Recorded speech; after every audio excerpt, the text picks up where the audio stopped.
Hi friends, അസ്സലാമു അലൈക്കും. എനിക്ക് വൈറ്റ് ഫോറസ്റ്റ് കേക്കിൻ്റെ ഒരു ഓർഡറാണ് കേട്ടുള്ളത്. അപ്പോൾ കേക്കൊക്കെ ഞാൻ ആദ്യം തന്നെ വേവിച്ച് വെച്ചിരുന്നു.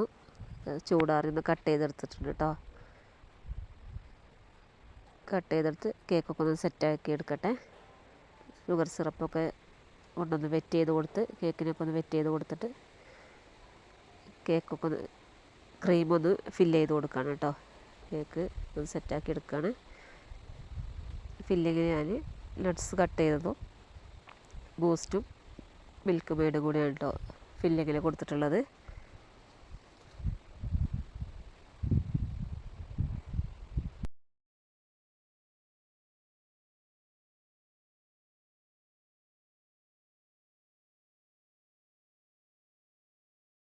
മിൽക്ക് മെയ്ഡ്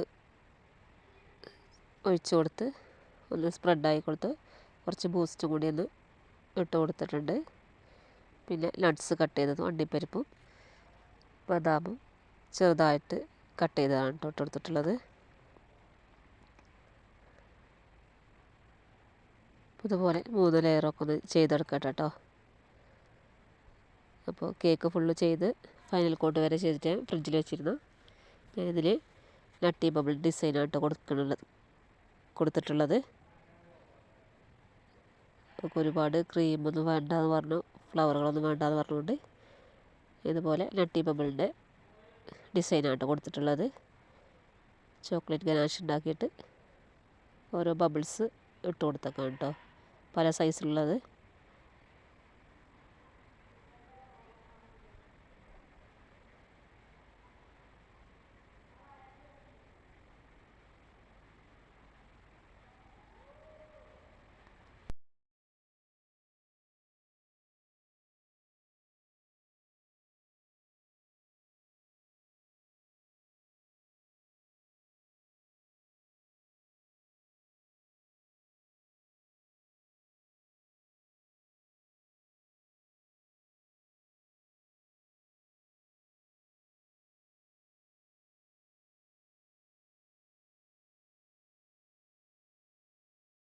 നിങ്ങൾക്ക് എൻ്റെ വീഡിയോ ഇഷ്ടപ്പെടുകയാണെങ്കിൽ ഒന്ന് ലൈക്കും ഷെയറും കമൻറ്റൊക്കെ ചെയ്തൊന്ന് സപ്പോർട്ട് ചെയ്യണേ.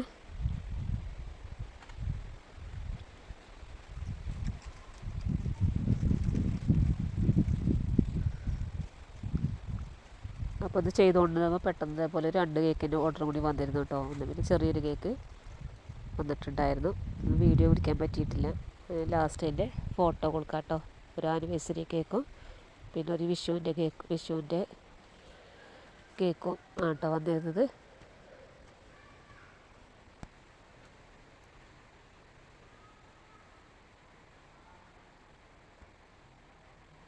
അതാണ് ആനിവേഴ്സറി കേക്ക്. അപ്പോൾ ഇതിൻ്റെ മുകളിലൊക്കെ ഒന്ന് ബൂസ്റ്റൊക്കെ ഒന്ന് കുറച്ചിട്ട് കൊടുത്തിട്ടുണ്ട് കേട്ടോ. ഇതിൻ്റെ ബോർഡുകളൊക്കെ ഒന്ന് വൃത്തിയാക്കി എടുക്കട്ടെ. ഈ 2 കേക്കും വന്നിട്ട് പിന്നെ അത് കഴിഞ്ഞ് കുറച്ച് കഴിഞ്ഞപ്പോൾ വേറൊരു കേക്കും വന്നിട്ടുണ്ടായിരുന്നു കേട്ടോ. നിങ്ങൾക്ക് വീഡിയോ ഇഷ്ടപ്പെട്ട ലൈക്കും ഷെയറും സബ്സ്ക്രൈബും ചെയ്ത് ഒന്ന് സപ്പോർട്ട് ചെയ്യണേ, കമൻറ്റും ചെയ്യണം കേട്ടോ.